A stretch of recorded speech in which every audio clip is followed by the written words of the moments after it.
जय श्रीमन्नारायण। सभी दर्शकों को यथोचित अभिवादन के साथ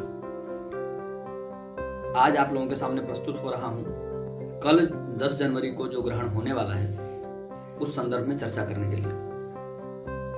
कोई भूमिका न बनाते हुए सीधे सीधे मुद्दे पर आते हैं।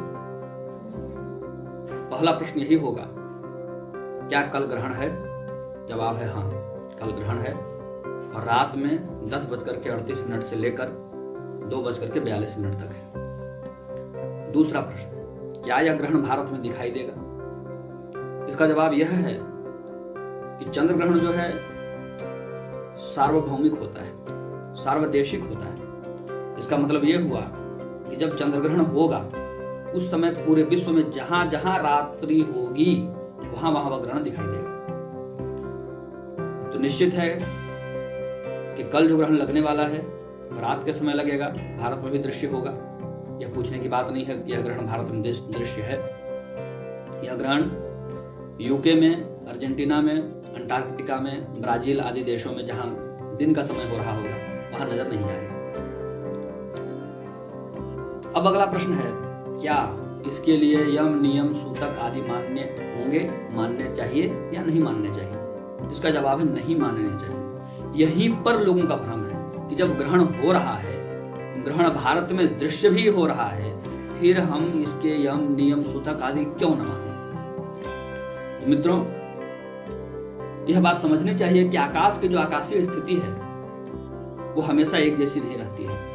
न तो पृथ्वी का भ्रमण मार्ग स्थिर है, न चंद्रमा का भ्रमण मार्ग स्थिर है और न ग्रहों की किसी भी ग्रह या नक्षत्र की गति स्थिर है। वो हमेशा से परिवर्तनशील रही है। इसलिए हम कोई भी खगोलीय नियम बनाते हैं तो वह नियम हमेशा के लिए या स्थायी रूप से या परमानेंटली या सार्वकालिक नियम नहीं होता है। देश, काल, परिस्थिति के अनुसार उस नियम में संशोधन और संस्कार करने की आवश्यकता हमेशा से पड़ती रही है। तो आइए ग्रहण के को थोड़ा समझ लें तो इस बात का जवाब बहुत आसानी से हम लोगों को मिल जाएगा कि कल जो ग्रहण है उसके लिए यम, नियम, सूतक आदि मान्य क्यों नहीं होंगे। इसके लिए आपने दो शब्द सुना होगा, अम्बरा और पेनुम्बरा। छाया दो प्रकार की होती है। तो इसके लिए मेरे पास एक चित्र है, इससे समझने में बहुत सरलता होगी। चंद्रग्रहण होता कब है? ये पृथ्वी की कक्षा है। इस कक्षा में पृथ्वी भ्रमण कर रही है और इसी कक्षा में चंद्रमा की ये कक्षा है, ये जिसमें चंद्रमा घूमते हुए, रोटेट करते हुए पृथ्वी की परिक्रमा कर रहा है। पृथ्वी अपनी कक्षा में घूमते हुए सूर्य की परिक्रमा कर रही है। चंद्रमा पृथ्वी के चारों ओर अपनी कक्षा है, इसमें घूमते हुए पृथ्वी की परिक्रमा कर रहा है। सूर्य का प्रकाश जब पृथ्वी पर पड़ता है, जब पृथ्वी सूर्य के बिल्कुल सामने आ जाती है, सूर्य का प्रकाश जब पृथ्वी पर पड़ता है तो पृथ्वी की पृष्ठभाग में छाया बनती है। छाया दो प्रकार की बनती है। एक बनती है प्रच्छाया, बिल्कुल घनी काली प्रच्छाया है। दूसरी बनती है उपच्छाया, जो बिल्कुल हल्की और धूमिल होती है। यह जो फेनोमेना है यह आप सामान्य रूप से अपने दैनिक जीवन में भी देख सकते हैं।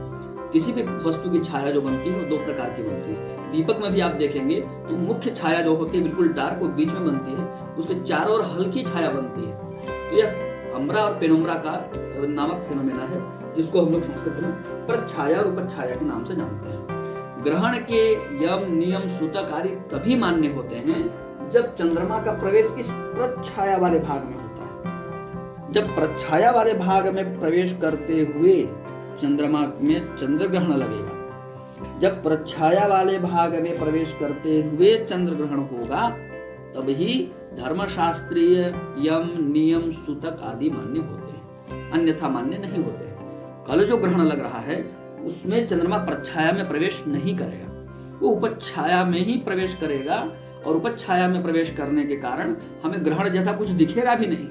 जिस समय ग्रहण का समय है उस समय अगर आप आकाश में देखेंगे तो आपको कोई ग्रास इत्यादि नजर नहीं आएगा, बल्कि चंद्रमा की एक आभा धूमिल सी नजर होगी। तो चंद्रमा की लाइटिंग है उसमें थोड़ा सा फर्क पड़ेगा, चंद्रमा की आभा थोड़ी सी धूमिल होगी, उससे ज्यादा कोई प्रभाव नहीं पड़ेगा। और इस धूमिल छाया को भी एक सामान्य व्यक्ति पहचान नहीं सकता है। इसके लिए पर्याप्त रूप से जो व्यक्ति निरंतर चंद्रमा का निरीक्षण कर रहा है वह पहचान सकता है, या टेलीस्कोप इत्यादि के माध्यम से चंद्रमा को देखा जाए तो पहचाना जा सकता है। नहीं तो जनरल नंगी आंखों से, खुली आंखों से एक सामान्य नॉर्मल व्यक्ति के लिए यह पहचानना मुश्किल है कि आज चंद्रमा की आभा थोड़ी धूमिल हो गई है। ये बहुत सरल है, ये बिल्कुल वैसा ही है जैसे चंद्रमा में होली के समय हम चेहरे पर रंग लगाते हैं तो वो रंग दूसरे प्रकार का है, उसमें डार्क शेड होता है और चेहरा खराब हो जाता है, उसको धोने में साफ करने में हमको बहुत मेहनत होती है, और थोड़ा सा क्रीम अगर हम लगा लें तो चेहरे में कोई फर्क नहीं पड़ता। ये बिल्कुल वैसा ही है, चंद्रमा ने थोड़ा सा क्रीम लगा लिया है, बस ये है कि वो धूमिल सा क्रीम है और कुछ नहीं। इसलिए कल ग्रहण तो जरूर है पर उसके यम नियम सूतक आदि मान्य नहीं होंगे। मेरे व्हाट्सएप और मैसेंजर पर 20 लोगों के ऐसे मैसेज पड़े हैं जो इस प्रश्न को लेकर के चकित हैं कि ग्रहण है फिर भी यम नियम क्यों नहीं मान्य होते हैं। मैंने आपको सरलता से इस विषय को समझा दिया है, आशा है आप समझ गए होंगे, यह विषय आपको अधिगम हो गया होगा। आगे फिर किसी नए वीडियो के साथ ये नए प्रश्न का उत्तर लेकर के प्रस्तुत होऊंगा। नमस्कार।